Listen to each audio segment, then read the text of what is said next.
Sud Radio Parlons Vrai chez Bourdin, 10h30, 12h30, Jean-Jacques Bourdin. Jérémy André, bonjour. Bonjour. Vous êtes correspondant du journal Le Point en Asie. Merci d'être avec nous. Vous publiez Au nom de la science, Covid-19 qui nous a menti chez Albin Michel. Mais auparavant, je voudrais juste, puisque vous connaissez parfaitement la Chine et l'Asie, je voulais juste vous interroger. Emmanuel Macron est en Chine. Il vient de tenir conférence de presse commune avec Xi Jinping, le président chinois.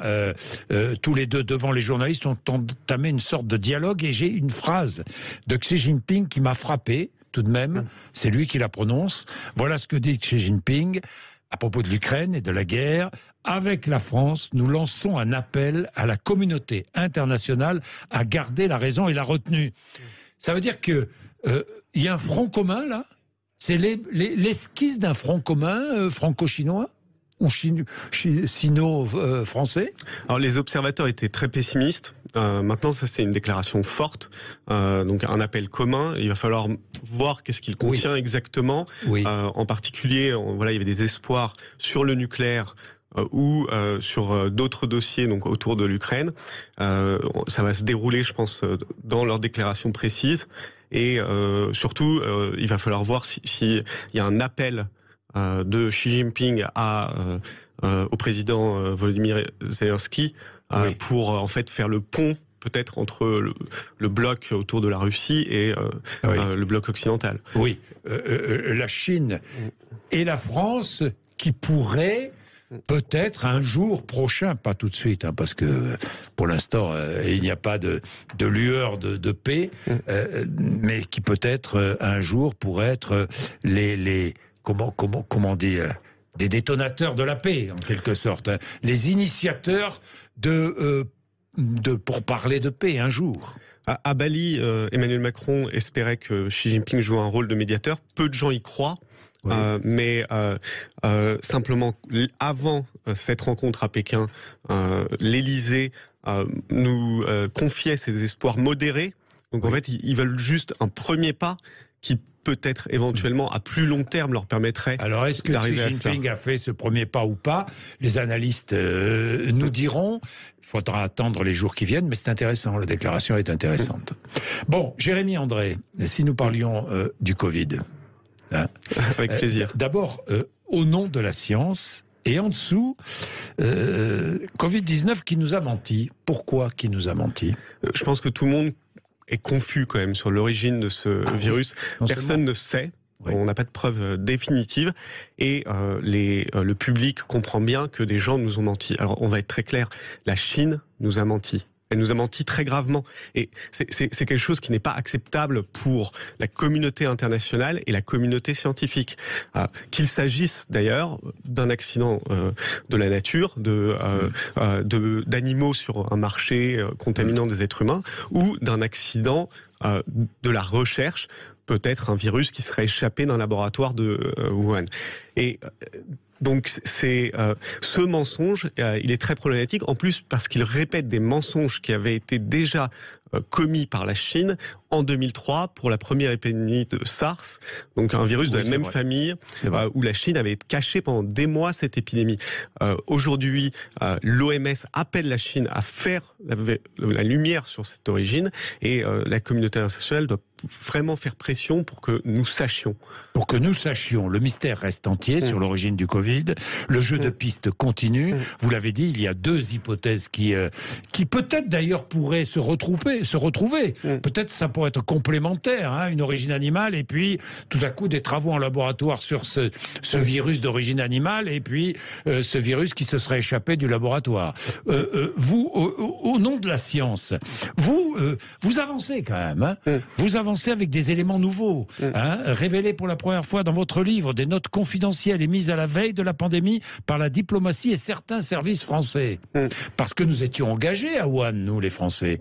Oui, alors c'est ce qui est incroyable. Il y avait un accord de coopération entre chefs d'État qui avait été signé en 2004, donc par Hu Jintao et Jacques Chirac, qui a donc fait créer un institut Pasteur à Shanghai, donc dans l'institut de virologie de Wuhan, un laboratoire P4, qui est un laboratoire de très haute sécurité pour les pathogènes, pour les microbes les plus dangereux, comme par exemple Ebola. Or, en 2020, quand la pandémie a éclaté, on n'a pas du tout été préparé. On l'a bien vu, il y a eu une désorganisation complète en France. Et au-delà de ça, le gouvernement français a fait comme s'il ignorait tout de ces questions, donc quelle que soit l'origine, donc un accident de laboratoire. Il était désemparé dans un premier temps. Exactement. Donc ça, il n'y a jamais eu d'enquête, jamais eu d'évaluation, et c'est pour ça que je pensais que c'était important d'enquêter là-dessus. J'ai réussi à parler avec des acteurs clés de la période juste avant de la pandémie, et on voit qu'il y avait des luttes internes entre services de l'État, avec des inquiétudes, certains qui voulaient aller plus avant dans la coopération, donc en particulier derrière un champion de la coopération qui est l'industriel Alain Mérieux, et d'autre part des gens qui étaient méfiants des Chinois parce que il y a des problèmes finalement, des soupçons de dérive, donc d'usage dual, c'est-à-dire militaire, ou de risque d'accident. Alors pour contrecarrer toutes les bêtises qui sont dites ici ou là, le virus vient bien de Chine. Ça, il n'y a plus de discussion. Tous les spécialistes que j'ai interrogés en conviennent. Et en fait, en 2021, quand l'OMS est allée à Wuhan, la Chine a essayé de faire croire que le virus aurait été importé à Wuhan par des surgelés, mais c'est grotesque. C'est grotesque. Le virus vient de Chine. Maintenant, est-ce qu'il est d'origine animale ou à l'origine ou est-ce que c'est un virus qui s'est échappé d'un laboratoire? Je le disais, les deux peuvent se conjuguer. Là, vous n'avez pas encore la réponse. Alors, on n'a pas de réponse définitive, on n'a pas une preuve. Qu'est-ce que serait une preuve? Ce serait soit qu'un virus extrêmement proche, un virus parent, a été étudié dans un laboratoire juste avant la pandémie, à Wuhan, et voilà, la conclusion la plus simple serait qu'il soit échappé. Soit qu'on ait trouvé chez un animal, un autre intermédiaire, comme vous dites, un virus similaire, donc dans des réseaux de commerce animal ou dans des fermes. Or, on a trouvé aucun des deux. Par contre, on a des éléments circonstanciels. Et ça m'amène, moi, mais c'est un avis personnel, après avoir interrogé des dizaines de scientifiques qui pensent les deux, à penser que tout porte à croire que c'est un accident de laboratoire.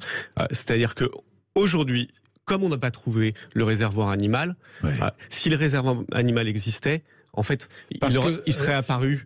Je comprends parce qu'il n'y avait pas que le laboratoire P4. Il y avait d'autres laboratoires de recherche à Wuhan. Il faut bien préciser, parce qu'on a tout de suite, tout le monde s'est concentré sur le laboratoire P4, mais c'était pas le seul où on effectuait des recherches. P4, c'est un buzzword, c'est le truc. Ça fait peur aux gens, on s'imagine militaire, etc. Alors, je voulais vous poser une question. Joe Biden a demandé aux agences américaines de déclassifier toutes les informations en leur possession sur l'origine du Covid. Ça pourrait permettre d'avoir de nouvelles informations intéressantes?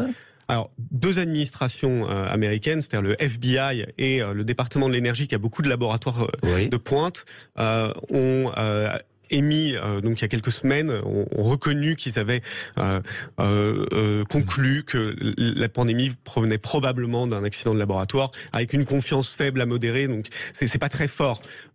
Ils ont des éléments. On a eu les Américains qui nous ont dit qu'il y avait des malades parmi des chercheurs qui travaillaient à l'Institut de virologie de Wuhan, mais ils n'ont jamais donné la preuve. Donc maintenant, on veut voir les preuves. Mais même s'ils les fournissaient, je pense que s'ils avaient des éléments vraiment forts, ils seraient déjà sortis. Vous pensez? Oui, par des fuites. Même sur des éléments classifiés. Même sur des éléments classifiés. Aux États-Unis, il y a énormément de journalistes, de médias, etc. Je pense qu'on restera quand même très longtemps dans le doute. La seule manière de lever le doute, c'est que les autorités chinoises parlent enfin. Oui, d'où la pression et le fait qu'il faut pointer leurs mensonges. Évidemment, et c'est indispensable pour la communauté internationale. C'est absolument évident. Alors votre livre se lit, vous dites, en 4e de couverture, c'est un thriller. Oui, c'est un thriller. On suit ce virus, quoi. Mais on suit le cheminement du virus. Cette histoire, elle est totalement incroyable. C'est-à-dire que, incroyable. Et je pense qu'on a tous été incrédules face à ce qui s'est passé. C'est pour ça d'ailleurs que peut-être si c'est un accident de laboratoire, l'évidence a été rejetée. Moi, je préfère plutôt dire que des scientifiques ont menti ou je crois que c'est plus il y a un problème de déni collectif. C'est tellement grave que les gens n'y croient pas. Mais il y a un problème de déni collectif aussi parce que les Chinois se sont toujours tus. Et parce qu'il y a un problème de déni collectif, parce que parfois on n'arrive pas à apporter des éléments tangibles sur exactement l'origine de ce Covid. Exactement. Mais par contre, il y a des scientifiques chinois qui ont fait un travail exceptionnel. Des journalistes chinois qui ont fait un travail exceptionnel et qui nous ont amené énormément d'éléments. Et ça, peut-être qu'il faudrait s'interroger, on n'a pas été en soutien de ces gens. Quand une journaliste citoyenne disparaît à Wuhan, alors qu'elle était aux abords de l'Institut de virologie de Wuhan, et qu'il n'y a aucune déclaration des pays occidentaux en soutien de cette femme, qui est aujourd'hui en prison, c'est inadmissible. Il y a un moment où nous, on doit défendre nos valeurs de transparence et nos valeurs démocratiques, même si ça peut nous coûter commercialement. L'Australie l'a fait. L'Australie a posé des questions.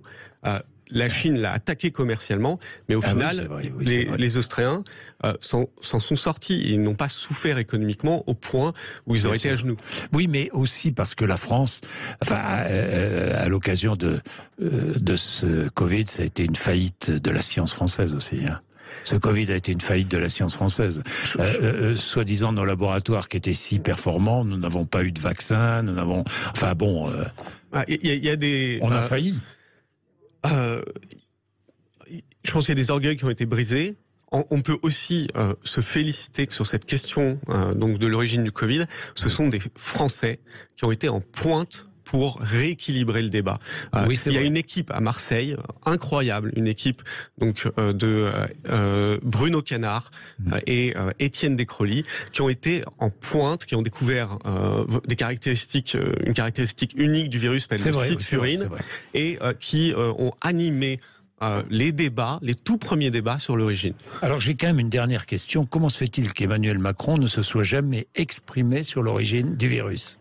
Alors, il s'est exprimé à mots feutrés, puisque il a dit qu'il y avait des choses qu'on ne savait pas sur le début de l'épidémie. Et moi, j'avais interviewé quelqu'un dans son entourage qui m'avait confirmé que c'était bien de cette question de l'origine.